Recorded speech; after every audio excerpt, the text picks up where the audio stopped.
tardes. Bueno, somos un grupo reducido en cuanto a cantidad, pero no seguro que en cuanto a calidad.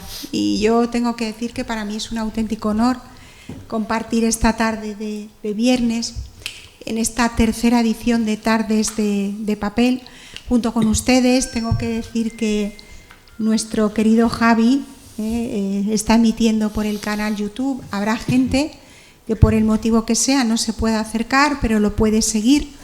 Después de la pandemia, el online ha venido para quedarse con nosotros y la verdad que bueno, es otra forma, ¿no? Otra herramienta para llevar la cultura a todos los rincones. Y me acompaña, es un auténtico honor, decía, retomar estas tardes de papel, que llevamos ya 2 presentaciones de libros, el poder acompañar a Amalia Soro. Amalia se puso en contacto conmigo, tengo que decir, a través de nuestro querido Juanma Dicenta. Juanma, bueno, es una persona también muy querida para todos, un profesional de Radio Algeciras, que es, bueno, al final Radio Algeciras de la cadena SER. Decir solo Radio Algeciras ya todo el mundo sabe lo que es, no hace falta decir cadena SER, porque además ellos son un instrumento, una herramienta de la difusión de la cultura de nuestra ciudad y de nuestra comarca. Y les decía que Amalia se puso en contacto conmigo porque quería presentar su libro. Tengo que decir que hemos tenido que tardar un poco, gracias a que afortunadamente hay actividad, pero hoy estamos aquí y para mí es un auténtico honor que bueno, la agenda me haya permitido acompañarla, porque lo poco que hablé con ella y el rato que llevo hablando ahora, sé que va a ser un momento muy especial.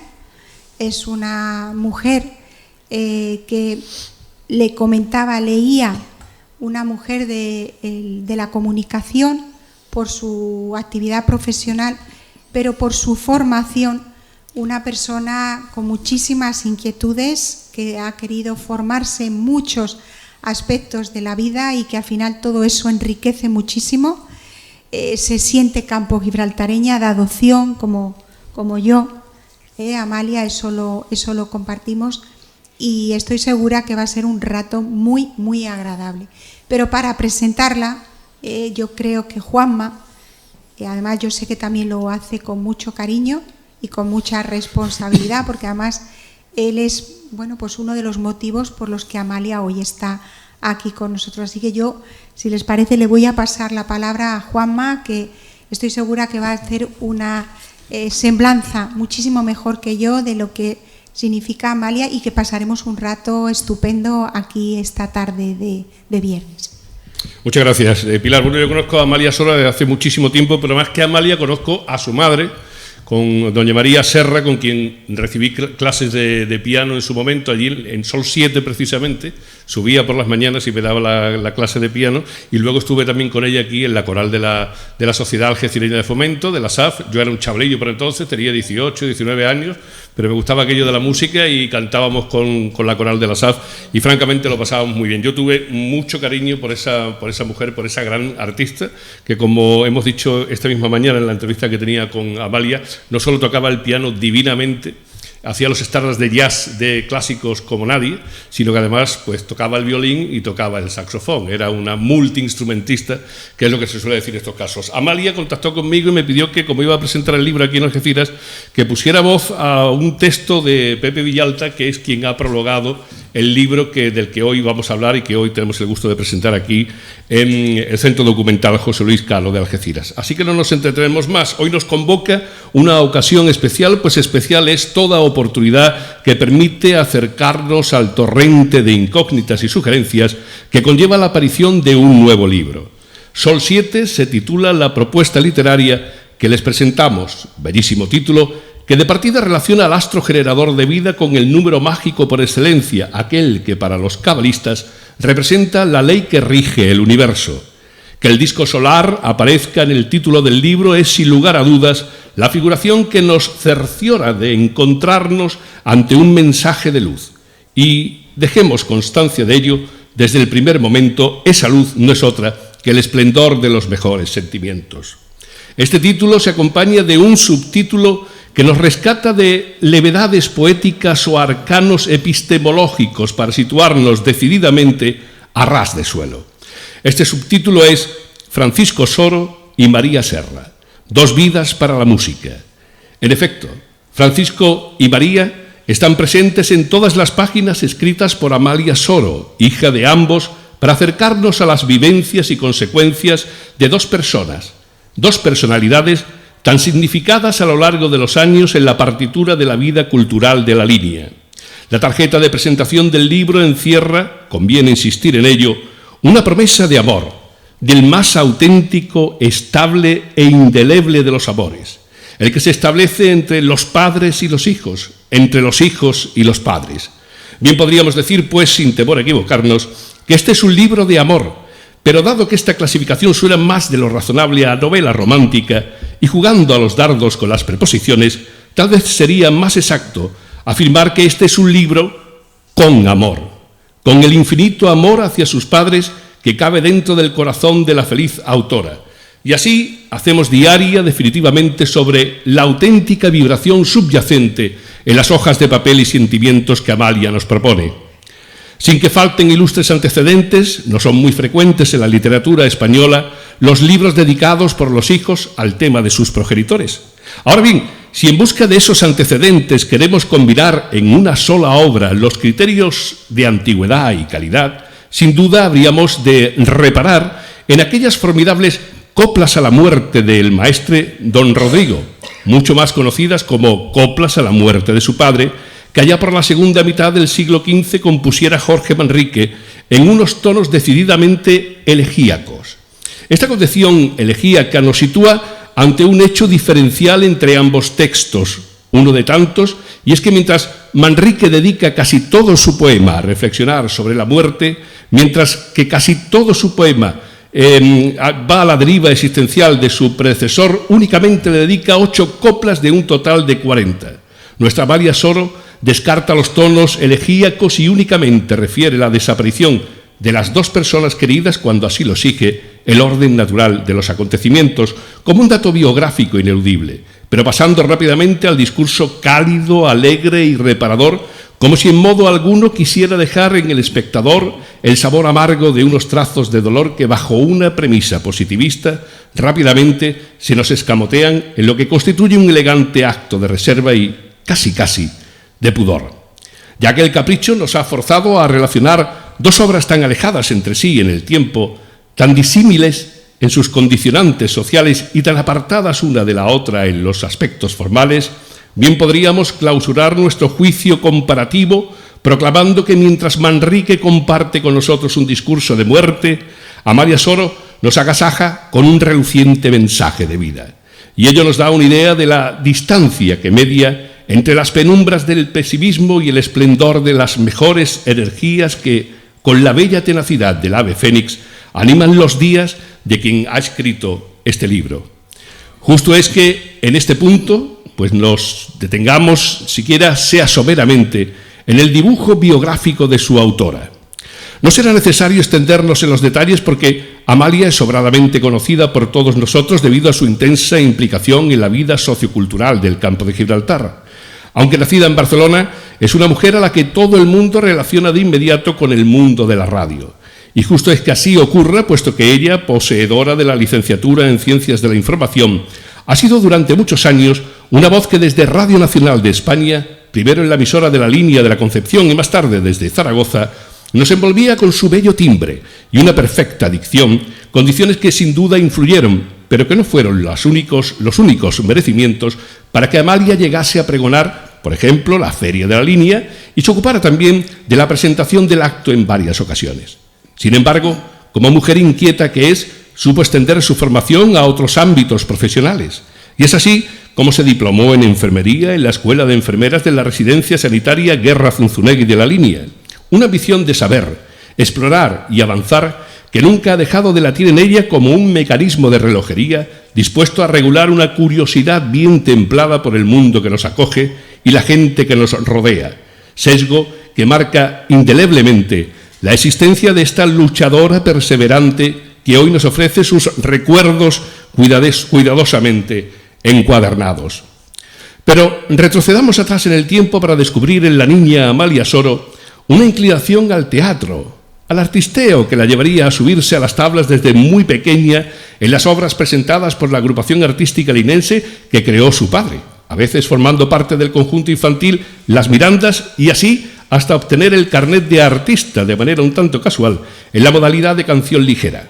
Esa predilección por el mundillo artístico reaparece en varias ocasiones a lo largo de su vida, incluso en algún esporádico contacto con la pujante cinematografía barcelonesa, hasta desembocar, ya de regreso a la línea, en colaboraciones con algún que otro grupo de teatro aficionado. Pero sin abandonar la luz de los focos, es precisamente en el baile donde muestra a la autora y nuestra autora encuentra otra meta artística en la que aventurarse de nuevo. Y ello primero la conduce a los bailes típicos de nuestra tierra y más tarde le permite obtener grandes éxitos en la modalidad de baile deportivo, acumulando en pareja con Jesús Ruiz un número considerable de premios y menciones. Dentro aún de la esfera artística y antes de centrarnos en la concepción de Sol 7, signifiquemos que no es esta la primera vez que Amalia Soro emprende la canción o la creación literaria, poseedora de un buen dominio de los entresijos del idioma, de los cánones de la sintaxis y de los sentidos del ritmo y de la eufonía. Es una feliz amalgama con una sensibilidad extraordinaria, como el sortilegio cobra cuerpo y germina en cierta especial destreza para componer unos versos siempre acompasados a las emociones más puras. En la difícil poesía de tramo corto es donde ha florecido con mayor intensidad el aliento expresivo de esta mujer tan rica en facultades. Hemos de remitirnos a su poemario titulado Abrazo de Sal para hallar una buena muestra de su complicidad con las musas. Señalemos ahora que no es la poesía, sino la prosa, el género literario al que se describe el libro cuya presentación aquí nos reúne. Pero no nos engañemos, prosa sí, pero tan imbuida de acentos poéticos que los límites no llegan a estar demasiado claros. Lo primero que llama la atención cuando nos zambullimos en el libro es el aroma tan mediterráneo que emana de todas sus páginas. Ninguna lección mejor que esta para una historia que arranca en Cataluña y se asienta después a orillas de nuestro estrecho. Con esos dos polos que delimitan de norte a sur casi todo el litoral español del Mare Nostrum y teniendo en cuenta la influencia de los paisajes, inducen en las fórmulas creativas de los artistas. ¿A quién puede extrañarle que Amalia Soro sabiamente haya sabido trasminar los párrafos ya del rumor de la hojarasca otoñal que bulle en las amplias aceras barcelonesas o ya de los aromas salinos de las playas del sur? ¿A quién puede sorprenderle el diorama de genuina realidad ambiental por el que, para plena satisfacción de los lectores, transitan todos sus personajes? Personajes estos que no pueden ser y estar más próximos al corazón de la autora, puesto que, como ya sabemos, el empeño se centra en narrar la vida de sus padres. De Francisco Soro y de María Serra se habla con pasión de hija, pero sin que ello impida la apertura de un abanico de perspectivas que le permiten al lector completar los trazos esenciales de dos vidas cuyos aspectos más privados se velan con discreta contención y cuya proyección pública se ensalza bajo criterios embellecidos por un hálito de nobleza, de esa nobleza que anida en la trayectoria de servicio a los demás que estas dos personas tan notables supieron encauzar, a través de su dedicación a la música, como vehículo ideal para el desarrollo de una inmensa tarea filantrópica. Ello sin que falten en el texto, y justo es que así sea, ciertos tonos reivindicativos, porque a cualquier hijo le duele, en lo más hondo, que se diluyan en el olvido y la postergación dos firmes vocaciones entregadas de manera desinteresada al mejoramiento, con herramientas versadas en melodías, pero también doctoradas en generosidad de una sociedad local gris de posguerra, y que todo ello, se obtuviera a través de las mágicas idealizaciones que siempre aportan a las vidas el ejercicio de las actividades artísticas. Antes decíamos que Amalia Soro destaca desde el punto de vista literario en las composiciones de tramo corto, y esa habilidad también tiene su reflejo en Sol 7, allá donde la pincelada descriptiva permite pronunciarse a través de la imagen certera y expresiva del destello pictórico, como cuando las redondas cajas de arenques son definidas como soles de escamas, por solo poner un ejemplo. Contagiados de este espíritu metafórico y dando alegres saltos de la música a la que un libro ha escrito una cantata, una radiante cantata constelada, sí, de las musas y las corcheas que vigorizan la melodía de los sentimientos, pero también ha esbozado un apunte naturalista que parece haber fluido de los pinceles certeros y luminosos de algunos grandes pintores novecentistas. En esa dirección repleta de connotaciones costumbristas, el lector hallará también en el libro, que por cierto se acompaña de una vistosa documentación gráfica, la recuperación nostálgica de calles, sensaciones y costumbres de una ciudad linense que ya dejó de existir, en unos casos para bien y en otros quizá no tanto, pero cuya evocación literaria, cuando es hábil y fidedigna, se convierte en una receta infalible para cautivar todas las posibilidades. Cines y teatros de la línea, bandas y orquestas, personajes destacados y ambientes populares de distintas épocas. Eso y mucho más desfilan por estas páginas ágiles y entusiásticas que aguardan ser desveladas cuanto antes por la curiosidad del lector. Acepten la hospitalidad de este libro y abrácense a sus capítulos como quien se abraza a un amigo. Seguro que celebran el encuentro. Muchas gracias.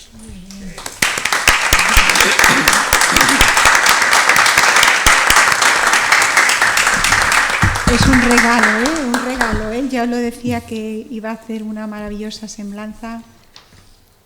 Amalia, tienes la palabra. Gracias.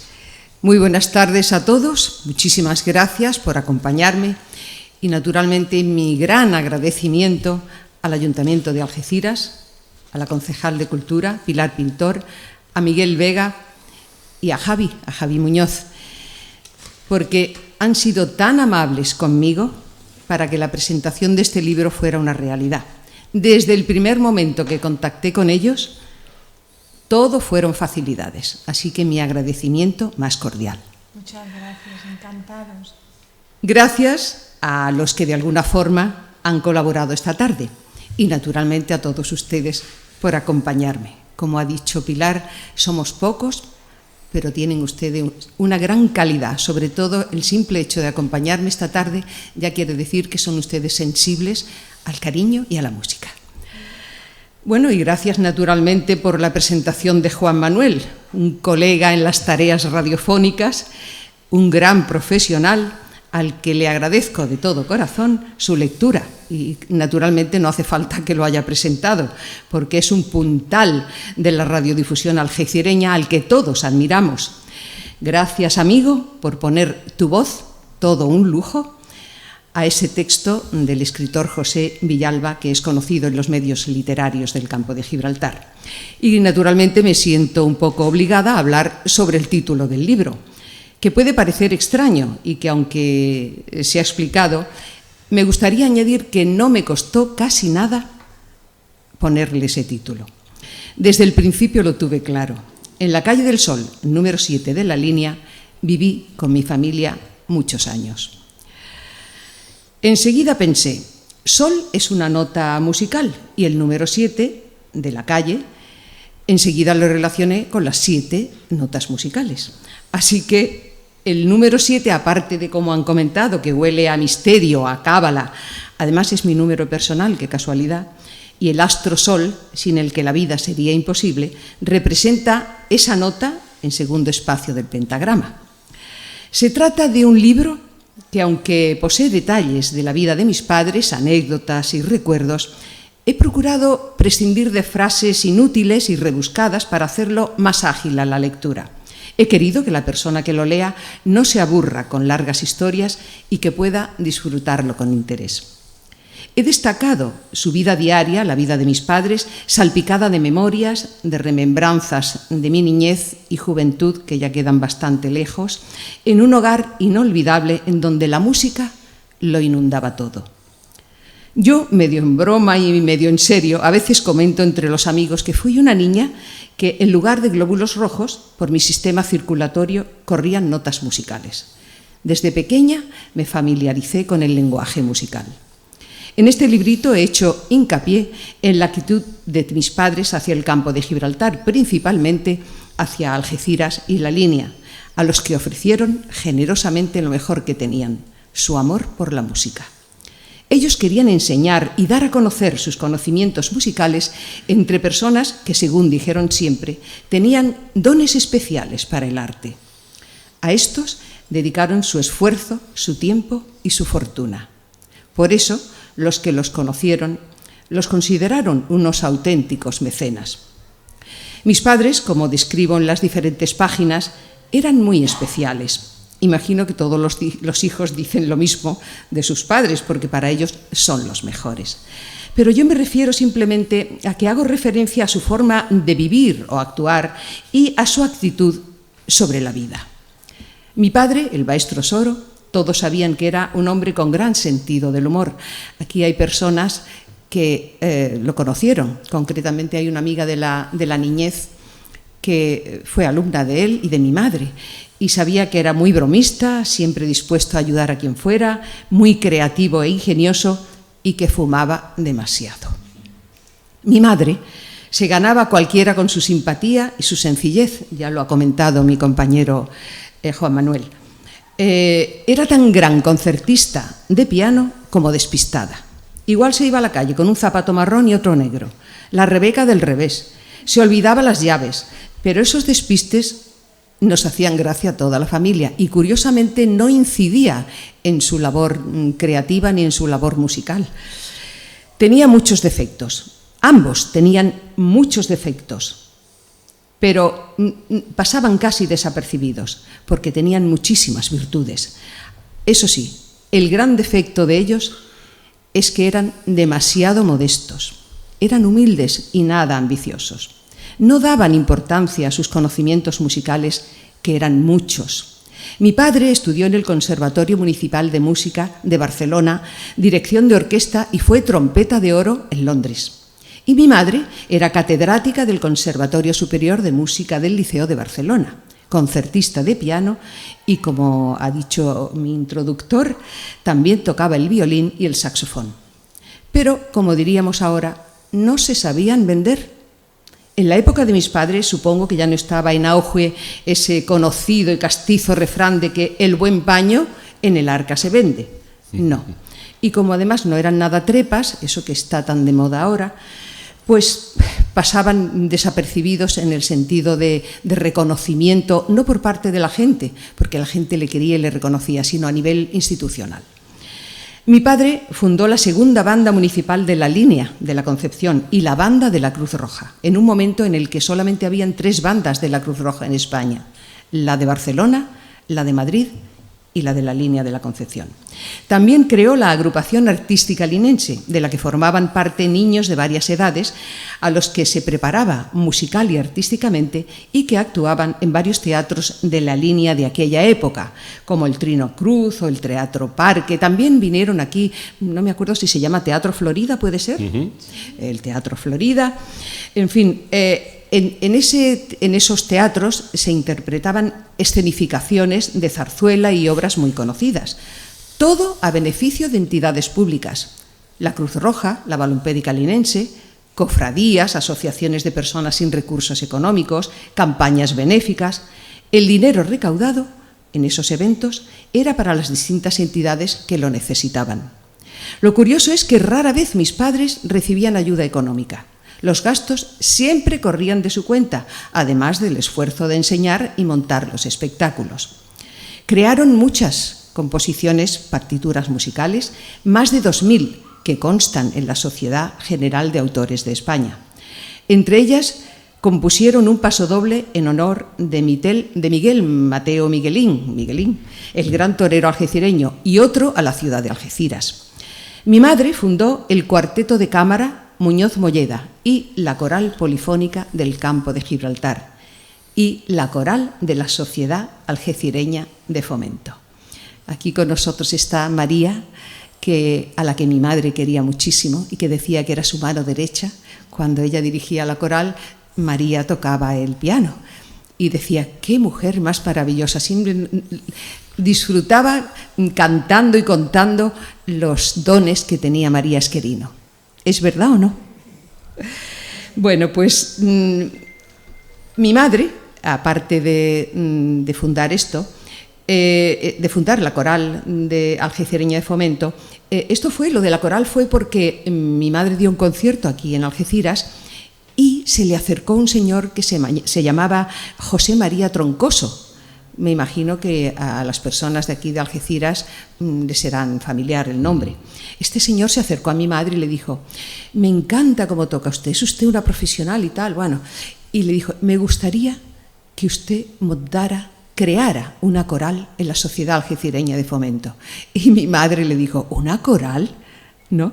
¿Una coral aquí en Algeciras? Sí, tengo mucho interés. Bueno, pues hablado y hecho. Al cabo de unos meses ya existía la coral de la Sociedad Algecireña de Fomento. Y tuvo muchos éxitos, no solo como coral polifónica, sino también coadyuvando en obras de teatro que se hacían. Por ejemplo, había un señor que se llamaba Rivera, creo recordar, que era farmacéutico. Este señor era un hombre muy inquieto, con muchas inquietudes culturales y escribió un guión haciendo referencia a Quevedo en su centenario. Y hicimos creo que María se acordará, hicimos aquí una obra de teatro preciosa, con la coral, y yo actué de actriz, porque a mí el teatro, ya lo ha dicho mi compañero, yo he sido siempre muy teatrera. También hicimos, con motivo también del centenario, el bicentenario, el tricentenario de Teresa, de Santa Teresa de Jesús, que yo hacía de Teresa. En el otro hacía de muerte, en lo de Quevedo hacía de muerte. Pero bueno, yo disfruté muchísimo, tuvo mucho éxito. Y bueno, quiero decir con eso que mi madre está muy unida a la cultura algecireña. Mi madre tocó durante varios años en el Hotel Reina Cristina. Tocaba el piano allí y fue muy conocida y muy querida por la gente de Algeciras. Ustedes se preguntarán por qué hacían eso de enseñar gratuitamente, ya que ni se beneficiaban económicamente, se molestaban muchísimo y trabajaban mucho. Pero ellos sentían la necesidad de enseñar, de promover el arte, la música, y no les importaba que los demás no entendieran su entrega. He de reconocer que yo, cuando empecé a tener uso de razón, si es que lo he tenido alguna vez, llegué a pensar que eran un poco frikis, porque yo veía que todo el que trabajaba o hacía algo de ese tipo se les remuneraba. Sin embargo, ellos, cuando algún amigo les decía: pero usted, maestro Soro o doña María, ¿ustedes por qué no cobran por hacer esto? Pues hacían música, ayudaban a gente a ensayar, enseñaban gratis solfeo, montaban cosas gratuitamente. Me acuerdo que el barítono Terol, no sé si lo recordáis. Sí, vivía aquí. Bien, pues Terol era muy amigo, venía: María, que tengo que ir a Televisión Española y necesito que me hagas... Y mi madre, pues, como sabía tanta música, pues transportaba, que lo necesito en 2 tonos más bajo. Pues mi madre allí pues le transportaba la partitura. Así que, pero todo eso gratuitamente. Así que voy a contar una anécdota que no sé si es muy políticamente correcta, pero recuerdo que este señor venía casi 2 días sí, 2 días no, y el de en medio. Que voy a ir a la televisión, que voy a presentar no sé qué, que voy a... Siempre. Y mi madre pues a lo mejor se pasaba 2, 3, 4 días, aparte de acompañarle en el ensayo. Anda, repásame este área que no lo tengo muy tal. Le ayudaba muchísimo. Jamás le mandó ni un ramo de flores, con perdón, ya siento decirlo. Entonces teníamos una amiga muy simpática y le decía: ay, doña María, yo no sé por qué usted, pero bueno, dígale usted, cóbrale usted. Y mi madre: pero si es que a mí no me cuesta trabajo, ¿qué le voy a cobrar? Ay, pero no sé qué. Bueno, esta amiga se indignaba. Y me acuerdo que una vez pues me dijo mi madre: nena, ¿sabes que Terol me va a regalar un vídeo? Y dijimos: hombre, pues qué bien. Después de tantos años de trabajar ahí, pues mira que te revelé. Nosotros teníamos uno que ya estaba muy viejo y no tiraba. Y dice: bueno, pues me va a revelar, fíjate qué bien y qué generoso, que no sé qué, vale. Y resulta que el tal vídeo, nosotros creíamos que era el aparato donde se reproducía. No, se trataba de un vídeo, una cinta, un cassette, de una actuación que él había tenido no sé dónde y se lo regalaba graciablemente a mi madre. Bueno, o sea que es que, bueno, el pobre hombre este ya ha muerto y espero que la familia no se entere de los comentarios que estoy haciendo, pero es que bueno, es que nos tenía, bueno, así eran ellos, desprendidos, generosos, y así los recuerdan quienes los conocieron. Ahora yo ya no tengo nada más que hablar del libro, porque claro, lo importante y lo interesante es que lo leyerais, pero bueno, no es por obligaros. Pero sí me gustaría, si tenéis alguna duda, alguna pregunta, alguna cosa anecdótica, curiosa, pues estoy aquí para que me preguntéis si puedo solventar alguna duda o alguna cosa. ¿Tú? También tocaba el acordeón. Ah, sí. Sí, es verdad, es verdad. Sí, también tocaba el acordeón. La alumna, ella tiene la carrera de piano también, y ella era una alumna que venía y me contaba, y yo me acuerdo, yo era muy jovencita, además yo estudiaba fuera, claro, porque yo me acuerdo que yo hice en las monjas de la línea, hice hasta cuarto y reválida. En mis tiempos se hacía cuarto y reválida, no había esto de ahora, de no sé cuánto, de GB, de no, cuarto y reválida y sexto y reválida. Y preu, nada de COU ni cosas de esas. Entonces, yo soy muy vieja. Entonces, me acuerdo que yo, pues allí no había instituto, y yo hice en un instituto que se llamaba Isla Verde, que no sé si existe. Sí, existe. Bien, pues aquí hice quinto y sexto. Aquí hice quinto y sexto. Y yo vivía en el Colegio Huerta de la Cruz, ¿puede ser? Pues allí vivíamos 4 chicas de la línea que pasábamos un hambre con esas monjas. Y un frío. Yo me acuerdo que a las 10 apagaban la luz, no podíamos estudiar. Entonces me acuerdo, hay una farmacéutica en la línea que se llama Elisa Ruiz, y esta chica pues se metía en la cama toda cerrada, con un frío horrible, y con una linterna, y así estudiaba.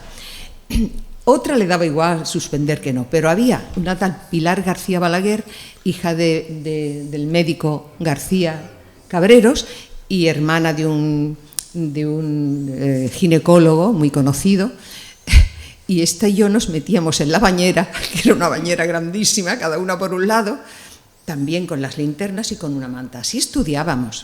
O sea, aquello fue horrible, pero bueno, aprobamos. Y ya luego pues, nos fuimos. Yo me fui a estudiar medicina, que no terminé. Aquí tengo un compañero de toda la vida. Bueno, él sí terminó, es un gran médico, vive en Canarias, pero tiene familia, Ro es de algecireña y tiene su familia aquí. Y mi amigo, que le llamamos el abogado, porque era una persona que nos ayudaba tanto, nos solucionaba tanto. Y no le decíamos Juan Manuel, sino, ¿se lo vas a dar al abogado? Díselo al abogado. Y se le quedó lo del abogado. Nos solucionaba todo, nos prestaba los apuntes. Bueno, yo no terminé medicina, él sí fue un gran odontólogo, y ahora ya, pues como tenemos 42 años, pues ya no ejercemos. ¡Hala! Bueno, pues ahora, si les parece, voy a poner un pequeño vídeo, es muy cortito, de algunas personas. Algunas ya se han muerto, claro, porque mis padres serían muy mayores, y a otros no los he cogido. Intenté hablar con Abel, pero no lo pesqué, en fin. Bueno, pero en ese vídeo hay algunas personas que los conocieron y hablan sobre ellos. Así que, si mi compi Javier... Sí, vamos a ponerlo ahí para... Es que si no, no... Bueno, si quieres, quédate tú aquí, Amalia, pues si quieres comentar. Sí. Si no, no lo vemos. Y si queréis preguntar algo, bueno, ahí ellos están hablando, pero después si queréis preguntar algo, aquí estoy.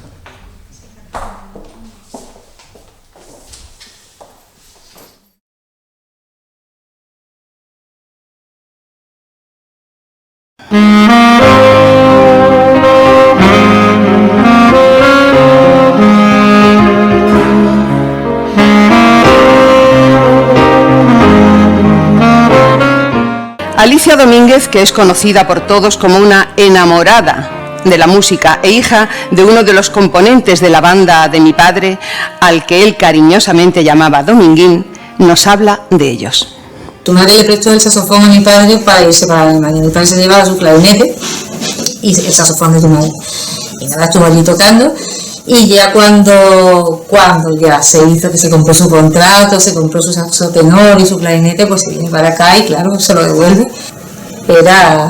Pero muy generosa, muy atenta y muy cariñosa con los alumnos, y siempre con muchas ganas de aportar. De 1000 cosas que hacían, si cobraban una era de puro milagro, 1999 y no le importaba. Hay que decir también que después de cuando se hizo la banda municipal, lo hizo tu padre, que siempre lo hizo altruistamente. Anteriormente aquí todavía no había conservatorios, los que daban clases de música eran los propios directores de las bandas, cobraban por el ayuntamiento. A raíz de tu padre no cobró nunca ni por el ayuntamiento ni por casi ningún sitio, pero hace la misma banda, lo que era la Cruz Roja, se tuvieron que ir a los papeles de música, o sea, hacer los papeles a Cádiz, y entonces cuando aquí surgió la banda de la Cruz Roja, nada más que había en España 2 bandas de la Cruz Roja, la de Madrid y la de la Línea, con instrumentos que ya no hay, helicón, con 2 helicón que llevaba. Qué pena que no se escucha esa banda, que seguro que se tenía que escuchar fantásticamente, esos conciertos. Qué pena, porque eso estaba bien hecho y eso era música de verdad, y cada instrumento tenía su partitura hecha a medida. Entonces y además los matices, tú le ves las partituras de ellos, los matices, las acentuaciones, como las tenían escritas, porque sabían un de todo en la música, con nombre propio. Mi padre siempre ha alabado mucho que las cosas siempre las ha hecho altruistamente y todo gratuitamente. Entonces eso sí es verdad, y le costaba dinero. Sacaba dinero de su casa para los demás. Y eso parece que no se valora. Porque no es la época en la que él suele venir de vacaciones. Mi maestro Soro y mi maestra María, para mí fueron unos referentes impresionantes. Yo sentí el cariño de ellos, el afecto de ellos. De hecho, muchas veces lo comento, cuando íbamos por Marbella, por Estepona, pues la gente me identificaba como el Sorito, el hijo del maestro Soro. Y fue un director que sabía aglutinar en la banda, y nunca se le vio como director ningún mal gesto, todo lo contrario, era afable, amistoso, cariñoso, y la banda funcionaba fenomenalmente gracias a nuestro maestro Soro. Era un mecenas, junto con María. Era un mecenas. Su casa era una sociedad como si fuera, yo no hablo de casi una ONG, que ahora está de moda lo de la ONG y tal, pero todos los músicos regalábamos ahí. Entonces él siempre estaba atento a aquellos músicos que tenían problemas, con dificultades económicas, que incluso yo recuerdo siempre que después de pasar horas y horas en tu casa, pues después íbamos al modelo y seguíamos en el modelo. ¿Pero quién pagaba? El maestro Soro. O sea que por lo tanto era una persona, y como compositor, y como, sobre todo para mí me marcó bastante. Recuerdo mucho a María, porque era entrañable conmigo se lo pasaba fenomenal, no sé por qué, pero ella le encantaba. ¿Por qué le encantaba? Tenía un saxofón, el Selmer, que era el mejor instrumento de saxofones que había, en la mejor marca, entre comillas, pero en aquella época ese Selmer daba un sonido de jazz impresionante. De tal manera que ella me enseñaba una serie de formas, de modos, de soplar, entre comillas, ese instrumento, y posteriormente con los Rocking Boys me veían de cine. Me acordaba de María, cuando yo empezaba a darle con el saxofón, digo, anda, pero si esto me lo enseñó María. Con la orquesta, yo me alucinaba cuando con esa Benson, con la trompeta de Benson, de aquella época, en este momento, una marca impresionante de trompeta, él se buscó una cazoleta especial, o sea, una boquilla especial, que son los músicos que me estén viendo, que entenderán más el tema, y cuando empezaba con las Islas Canarias, yo recuerdo en Marbella la gente pegando aplausos, abajo, cuando esa trompeta de oro, que mi padre era trompeta de oro. Cuando sonaba, y todo el mundo, y empezaba, Islas Canarias, ahí aguantaba todo. Mira, aquello era un espectáculo, me encantaba. Nunca tuvo paradas más altas, ni en la orquesta, ni en el foso, cuando jugábamos en teatro, ni en la banda. Apoyaba, ayudaba, estaba siempre al tanto de aquel músico o de aquella persona que necesitaba económicamente. Allá rápidamente estaba el maestro Soro para apoyar y ayudar. Era muy humano. Y después como agradable, como empático. Era una persona que donde caí, yo no lo recuerdo, es que estoy recordando estoy visionando situaciones donde, digamos, todo el mundo la apreciaba y todo el mundo lo consideraba como un personaje, o sea que era un personaje, y sobre todo cariñoso, afectivo, y siempre te lo he dicho, pues nos encontramos por ahí, ¿por qué esta ciudad, por qué a la gente que ha luchado, que ha trabajado, que se ha esforzado, que se ha entregado a los demás? Hombre, ¿qué pasa? En el olvido no puede estar. Pues Carlos, oye, no te doy un beso, sí, como recuerdo a mis de tu padres. padre y tu madre, y que yo les debo muchísimo. Aquí me dejaron unos mimbres, me dejaron una impronta que para mí eso ha sido importantísimo. Pues para mí también ha sido muy importante que estés aquí y que me hayas hablado también, lógicamente, de mis padres como un buen hijo que los hubiera perdido. Buen hijo, sí, porque se portaron como buenos padres.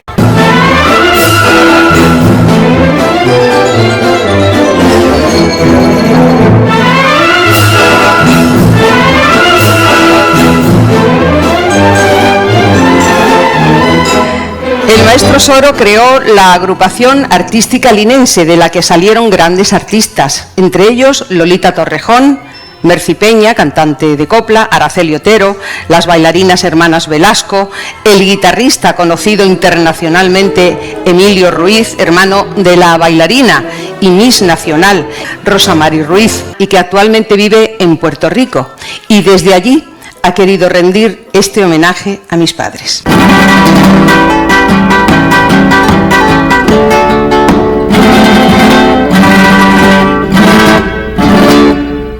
Hola Amalia, para mí hablar de mi querido maestro Soro y doña María y recordarlo es revivir mi niñez, y son tantas cosas, todo tan bonito con su agrupación artística linense. Él ayudó a tantos niños jóvenes de aquella época que no teníamos dónde manifestar nuestras inquietudes artísticas, y llegó él y el sueño se nos hizo realidad. Él nos enseñó el amor al teatro, a la música, a las artes y sobre todo disciplina, que a mí me valió de mucho. Entré en su agrupación cuando posteriormente me dediqué a bailar profesionalmente. Igualmente a mi hermano Emilio, que también era guitarrista flamenco en la agrupación.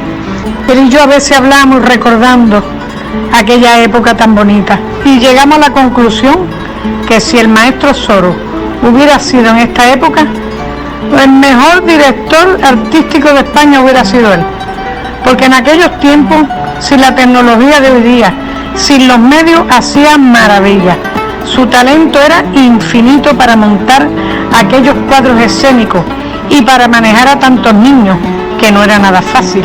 Uno de los cuadros escénicos era el maestro Tarantito. Teníamos las Carmen Miranda, y teníamos en un mercado persa. Se hizo algo también de la balompédica, yo era un futbolista que era viejito, con mis pelos blancos, me echaron talco, y nosotros como niños al fin nos divertíamos muchísimo. Luisa Fernanda, que al ser una zarzuela, la pobre de doña María, tu madre, qué paciencia al piano ensayando para sacarnos bien las notas, pero siempre con ese cariño que nos tenían. Eran unos segundos padres. En fin, un ciclo bien importante en la vida de aquellos niños, gracias al maestro Soro y su agrupación artística linense. Solo tengo buenos recuerdos de doña María y de Soro, y este homenaje es más que merecido a este gran señor. Y ojalá algún día pueda pasear por una calle de mi querida línea de la Concesión que lleve su nombre, ya que hizo mucho por nuestra generación. Un beso, amiga, y te veo pronto si Dios lo permite. Y que la pasen bien en ese gran evento, que sé lo vaya a disfrutar mucho tú y tu familia. Y saludo a todos los participantes. Te quiero, hermana. Vamos a oír ahora a Jesús Carrasco.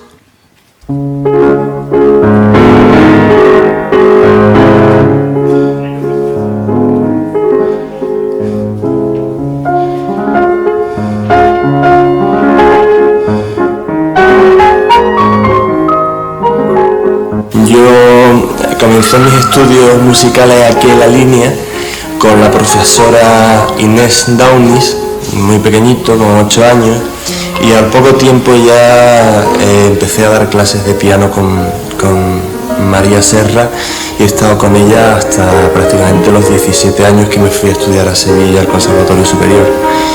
Y bueno, y digo con muchísimo orgullo que mi escuela pianística es absolutamente la escuela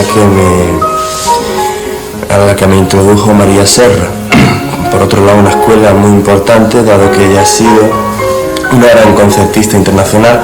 Pasa que por circunstancias de la vida y por cosas, pues se vino a vivir a La Línea y se apartó de la vida concertística, pero es una cosa que sabe poca gente. Ella con 20 y tantos años ha dado conciertos por toda Europa, ha sido alumna del mejor concertista del mundo, de la historia del piano, que ha sido Alfred Cortot en París, envidia de todos los pianistas del mundo, y yo he tenido la fortuna de poder ser heredero de esa escuela pianística parisina de Cortot a través de doña María Serra, por lo cual estoy inmensamente agradecido.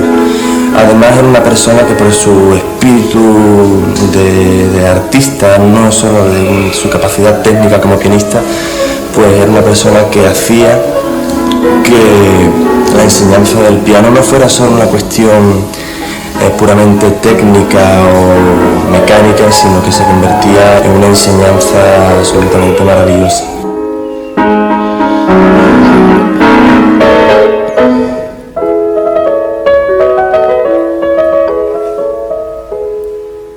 Como compositora la conozco menos, pero las cosas que me han llegado son cosas de una gran calidad. Ella, además, ella fue profesora también, estoy hablando de hace muchísimo tiempo, del Conservatorio Superior del Liceo de Barcelona, y evidentemente los profesores de ese centro pues eran unas personas muy capacitadas en todos los aspectos musicales, y entonces ella, el conocimiento de la armonía y la composición era algo realmente natural para ella. Además tenía una gran intuición y una gran fluidez compositiva, muy espontánea. La música no es recargada, es muy sencilla, muy natural, y pienso que es de una gran calidad.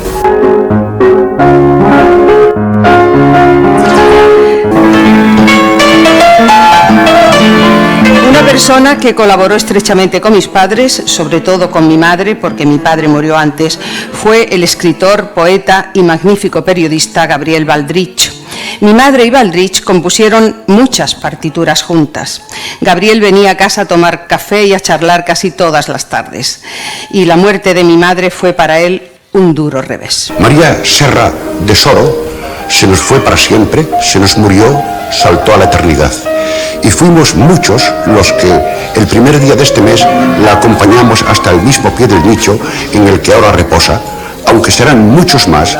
Cabría afirmar que incontables los que por uno u otro motivo en estos momentos se sientan apenados por la pérdida de un ser tan entrañable. No considero exagerado decir que toda la ciudad se encuentra dolorosamente afectada por este golpe, que de otra parte no cabe calificar de inesperado, puesto que el fallecimiento se produjo, y no se trata de un fácil y tópico recurso expresivo, se produjo, repito, tras una muy larga y penosa enfermedad.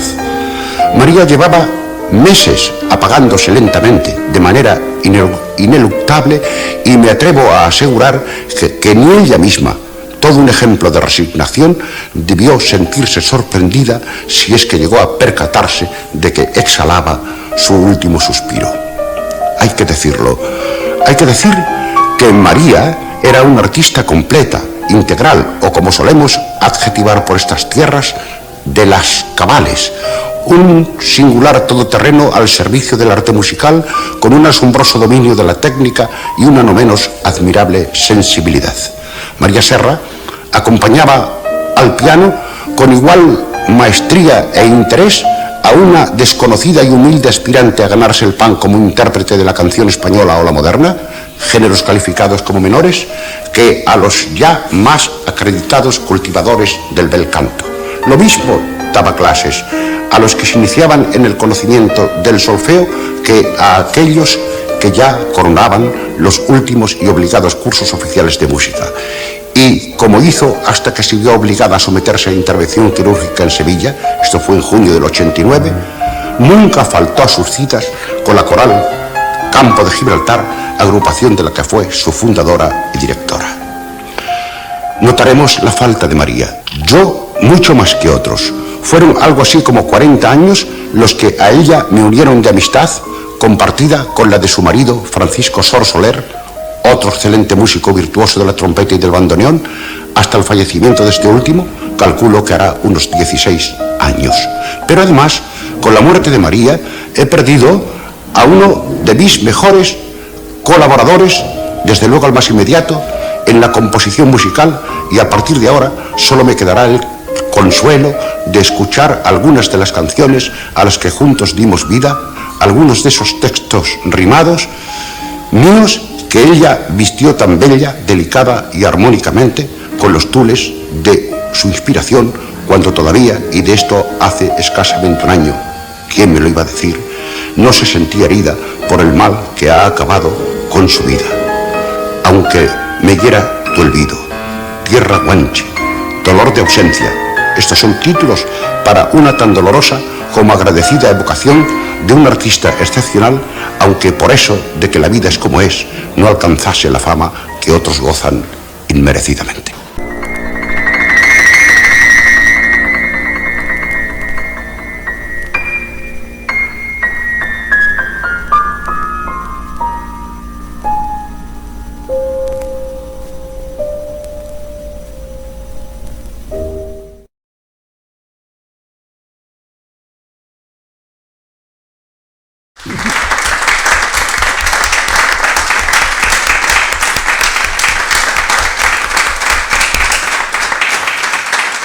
Muchas gracias. He de decir que este vídeo, no le gusta que lo diga, pero lo hizo mi marido. No lo había hecho nunca, pero ahora le ha dado por hacer vídeos y le sale bien, ¿verdad? Bueno, por lo menos se llevan ustedes os lleváis, porque estamos en familia, os lleváis ya una idea de cómo eran mis padres y de todo lo que hicieron. Y que, como yo digo, siempre tengo esa espina clavada de que las instituciones, porque la gente les recuerda, les quiere, les admira, pero las instituciones no han hecho nunca nada por ellos. Y la verdad es que a mí, al igual que a mi amiga, me gustaría mucho pasar por alguna calle de la línea, que es donde más estuvieron, y leer Calle Maestro Soro, porque, perdón, he pasado por algunas calles en donde leo, no quiero caer leo nombres y pregunto por esas personas, y cuando me dicen quiénes son, digo, pero bueno, ¿qué entidad pueden tener para poseer una calle en la línea? En cualquier otro sitio. Yo creo que las calles se tienen que poner a gente importante o que ha hecho algo bueno para el pueblo, ¿no? Pero es que no lo entiendo. Además, también es curioso, en el año 1948, cuando vinieron a la línea, mi padre compuso un himno a la línea. Lo mismo que hizo un himno a Algeciras, pero allí hizo un himno a la línea, lo entregó en el ayuntamiento. Y resulta que, muy bien, encantados y tal. Mi padre lo tocó con la banda municipal, con la banda de la Cruz Roja. Pasa que en aquella época pues no grababan o no filmaban, pero bueno, tuvo mucho éxito esa banda, esa marcha de la línea, himno a la línea. Y qué curioso que pasan los años y un señor, un alcalde de la línea, se encuentra no sé quién y le dice, oye, a ver si hacéis un himno a la línea. Pero bueno, ¿qué conocimiento tenía este señor de lo que tenía allí en el ayuntamiento? Si tiene que estar inscrito, y de hecho lo tengo, todo. Pues nada, hicieron un pasodoble, oficioso, yo considero que es oficioso, que es el Española y Gaditana, que se ha constituido en ser el himno de la línea. Y todo el mundo lo toca y todo el mundo lo canta como himno de la línea, sin acordarse que existe el himno a la línea desde el año 1948, pero claro, es lo que hacemos, que unos nacen con estrella y otros nacen estrellados. Y eso es lo que pasa. Y como ellos no reivindicaban nada, no eran ambiciosos, otras personas hubieran ido al ayuntamiento, oye, que yo hice esto y que esto... Es que no, ellos no le daban importancia a su trabajo, lo hacían tan a gusto y con tanta facilidad y con tanto cariño que no le daban importancia ni reivindicaban nada, ni se molestaban por nada. Y bueno, como yo digo, pues es una vulgaridad lo que voy a decir, pero bueno, yo podría tener algún dinero y soy una tiesa porque todo el dinero se lo gastaron en eso, en enseñar, en hacer, en promover, en promocionar, pero bueno, ya no están aquí, yo me imagino que ellos están en algún lugar maravilloso en donde seguirán disfrutando de la música. Y bueno, y quiero pensar que ustedes también han disfrutado de su biografía. Y bueno, he traído el librito por si ustedes lo quieren adquirir, que no pasa nada, que yo lo que quería era compartir el amor hacia mis padres y mi admiración y reconocimiento hacia ellos, y que ustedes compartieran conmigo ese sentimiento. Muchísimas gracias por estar aquí conmigo.